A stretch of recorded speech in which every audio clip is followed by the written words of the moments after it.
un saludo cordial en el nombre de nuestro Señor Jesucristo y que la paz de Dios reine en vuestros corazones.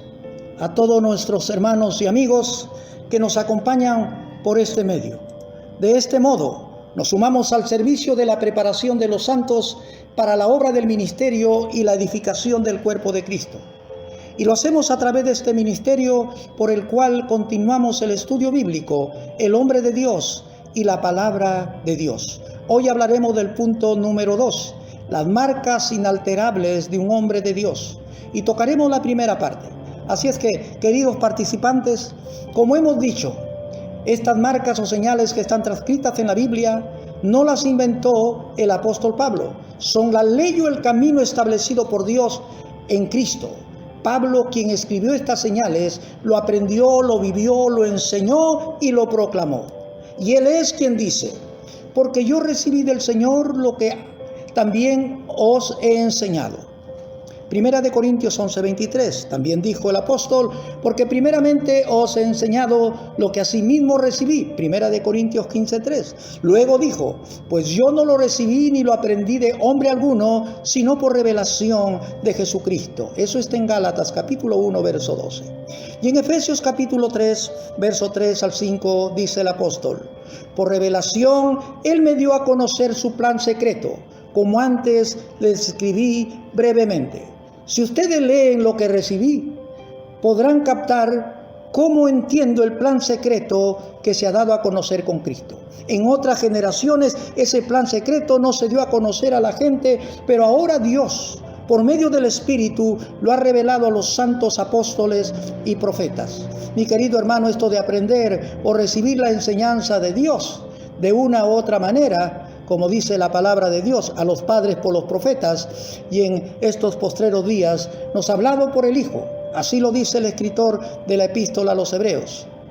Mi hermano y amigo, estas trascendencias de enseñanzas hicieron todos los hombres de Dios en la historia bíblica y seguirán haciendo los contemporáneos y futuros hombres de Dios hasta la segunda venida de Cristo. Y es en estos versos de 2 Timoteo, capítulo 3, versos 10 al 11, que Pablo le expresa enfáticamente a Timoteo algunos actos inalterables que se tienen que seguir como hombre de Dios. Hablaremos de estas 10 marcas transcritas en estos versos. La primera: pero tú has seguido mi doctrina. Pablo está tan compenetrado con la doctrina del Señor que dice mi doctrina. La toma muy a pecho. Por eso dice, pero tú has seguido mi doctrina. Es igual a decir, tú me conoces, ¿sabes lo que enseño? La sana doctrina es una marca inconfundible de un siervo de Dios. Y preguntémonos sobre esto. ¿Qué es doctrina? En términos generales es una enseñanza instructiva, pero en términos cristianos es una enseñanza que viene de la palabra de Dios y que tiene a Cristo como la principal piedra del ángulo. Otra pregunta: ¿quién enseñó y de quién había aprendido el apóstol esa doctrina? La respuesta inconfundible es de nuestro Señor Jesucristo. Cuando miramos la conversión de Saulo o Pablo, comenzamos a ver una secuencia sistemática de las instrucciones del Señor Jesucristo hacia el apóstol. Ya hemos expuesto algunos pasajes al empezar el capítulo.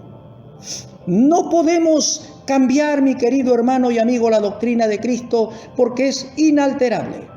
Pablo enseñó lo que aprendió de Cristo. Timoteo tenía que enseñar lo mismo. Nuestros antepasados hicieron lo mismo. Nosotros también tenemos que enseñar lo mismo y así sucesivamente se enseñará lo mismo hasta la aparición de nuestro Señor Jesucristo. Si no fuere así, de seguro que infringimos a lo que dijo nuestro Señor, no aumentar ni disminuir o en hacer la voluntad de Dios.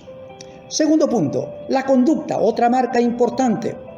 Un hombre de Dios jamás hará contradicción entre lo que enseña o dice y lo que vive. Pablo le dice a Timoteo: ¿sabes lo que enseño y conoces mi manera de vivir o mi comportamiento? ¿Qué tal Pablo? Pablo se atrevió a decir: sed imitadores de mí, así como yo de Cristo. La conducta o el comportamiento de un siervo de Dios debe ser intachable. Recuerde que Él es encargado para conducir a otros al ministerio y el primer requisito es ser irreprensible. Eso está en 1 Timoteo capítulo 3 versículo 2. El cristiano que anhela servir al Señor tiene como primer prototipo a su maestro por excelencia, Cristo. Y esto es lo que debe reflejar.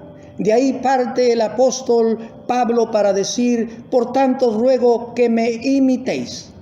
Luego compromete el apóstol a su consiervo diciendo: hermanos, sed imitadores de mí y mirad a los que así se conducen según el ejemplo que tenéis en nosotros. Cuán importante es eso para los cristianos, para la iglesia de este tiempo. El comportamiento, la imitación de los pasos de Jesús y de aquellos hombres que siguen el ejemplo de Cristo. A los hermanos de Tesalónica les dice: vosotros vinisteis a ser imitadores de nosotros y del Señor, recibiendo la palabra en medio de gran tribulación, con gozo del Espíritu Santo. Hebreos capítulo 13 versículo 7 dice: acordaos de vuestros pastores que os hablaron la palabra de Dios. Considerad cuál haya sido el resultado de su conducta e imitad su fe. La conducta siempre ha sido un elemento importante en la sociedad, mucho más en el pueblo de Dios o iglesia de Cristo. Pablo le dice a Timoteo: ninguno tenga en poco tu juventud, sino sé ejemplo de los creyentes en palabra, conducta, amor, espíritu, fe y pureza. Proverbios capítulo 20 verso 11 dice: aún el muchacho es conocido por sus hechos, si su conducta fuere limpia y recta. Mi querido amigo, Pedro dice: asimismo vosotras, mujeres, estad sujetas a vuestros maridos, para que también los que no creen a la palabra sean ganados sin palabra por la conducta de sus esposas. Mire bien usted cuán importante es la conducta. En realidad, la conducta es lo que brilla. Y a esto es lo que se refiere Jesús cuando dijo: vosotros sois la luz del mundo. La conducta de Jesús fue intachable y como luz del mundo no cometió pecado. Jamás engañó a nadie. Si lo insultaban, Él no respondía con insultos. Cuando sufría, no respondía con amenazas. Él dejó todo en manos de Dios, quien siempre juzga con justicia. Mi amigo, la conducta es el comportamiento de la persona y a los creyentes es esto lo que nos diferencia del mundo. 3. Otra marca es el propósito, tu meta. Pablo también le dice a Timoteo: tú sabes el propósito de mi vida. El apóstol Pablo estaba hecho para lograr el propósito eterno, que es el propósito de Cristo. Sabía que lo más preciado del costo era dar su vida por su Señor. Inmediatamente en la conversión de Saulo a Pablo, Jesús encarga a su siervo Ananías y le dice: ve, porque instrumento escogido me es este, para llevar mi nombre en presencia de los gentiles y de reyes y de los hijos de Israel, porque yo le mostraré cuánto le es necesario padecer por mi nombre. Gloria al Señor.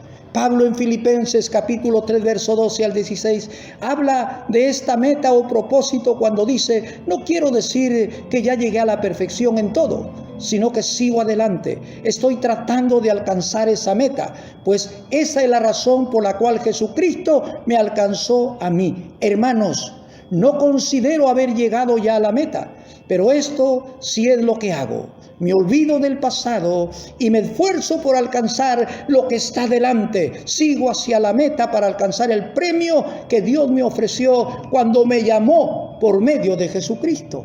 Entonces, tengamos esa misma actitud todos los que hemos llegado a la madurez.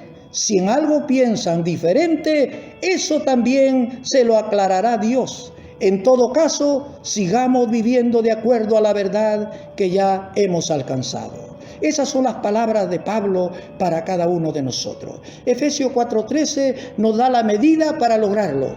Nuestra meta El propósito es convertirnos en gente madura, vernos tal como Cristo y tener toda su perfección.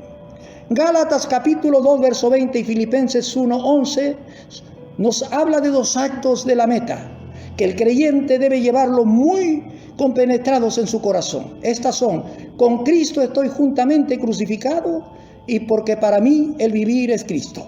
El apóstol, hermanos míos, dio estas dos palabras como para entender que Cristo debe ser el todo para nosotros y debe ser el todo en nosotros, a tal modo que sus acciones deben reflejar en nosotros. El apóstol, cerca a morir, dijo: se acerca el momento de mi muerte, mi vida ya se está ofreciendo como un sacrificio a Dios. Me fue bien en la competencia, he peleado bien, he terminado la carrera y no he perdido la fe. Ahora me espera una corona que recibiré como muestra de aprobación. El Señor juez justo me la dará ese día. Y también a todos los que esperan con anhelo su llegada. Mi amigo, el propósito del apóstol Pablo es nuestro propósito: llegar hasta el fin, recibir la corona de vida y ser semejantes a Cristo y estar para siempre con Él. Otra marca de un hombre de Dios es la fe. Y fe es la realidad de lo que esperamos, es la prueba palpable de lo que no podemos ver.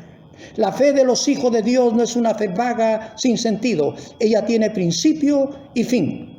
Nuestra fe espera en las promesas de Dios.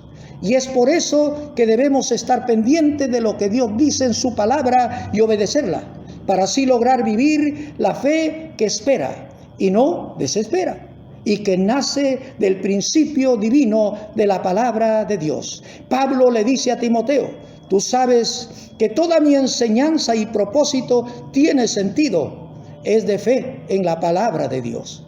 La fe del apóstol no está fundada y procesada simplemente en sentimientos. Esta fe está sentada sólidamente en la palabra de Dios, y debemos recalcar que no solo es una fe de conocimiento, sino que se trasluce en su misión de vida, obediente a la palabra de Dios. Romanos capítulo 10, verso 17 dice claramente: así que la fe es por el oír, pero el oír la palabra de Dios. Mi amigo, la gente no llega a la fe a menos que lea la Biblia o alguien le hable del mensaje del Evangelio que ella contiene. Según la palabra de Dios, el Espíritu Santo usualmente, hermano, despierta una respuesta de fe dentro de nosotros, y es la confiabilidad de esta palabra en la que hacemos descansar nuestra fe. La palabra de la Escritura es espíritu y palabra de vida y vida eterna. Sobre esta base, que la palabra es espíritu, verdad y vida, es que los creyentes tienen necesidad o tenemos necesidad de adorar a Dios por fe. Nunca olvidemos que adorar es amar, y si adoramos por fe, amando, estamos obedeciendo la palabra de Dios. Sin duda alguna que la conexión a esa adoración es la fe explícita que obedece la palabra de Dios, que es espíritu y verdad. Mi querido amigo, tampoco debemos olvidar que obediencia es sinónimo de adoración. Recuerde que nuestra fe debe provenir de la misma fuente y debemos actuar con el mismo hecho o principio que nos enseña Pablo, que es la palabra de Dios. Esta recomendación de fe no solo era para Timoteo, sino para las generaciones hasta la venida de nuestro Señor Jesucristo. Fe valedera es actitud obediente a Dios a través de su palabra. Recuerde el abecedario bíblico: obedece. Mi querido amigo y hermano, ha sido un placer haberlo tenido una vez más como participante de esta segunda exposición sobre el hombre de Dios y la palabra de Dios, con el punto: las marcas inalterables de un hombre de Dios, en su primera parte. No olvide, continuaremos paso a paso hasta concluir. No pierda ninguna de las exposiciones a seguir para no perder la hilación y tenga un concepto completo del tema. Dios le bendiga, su amigo y hermano pastor Jorge Saavedra Lezama. Hasta pronto.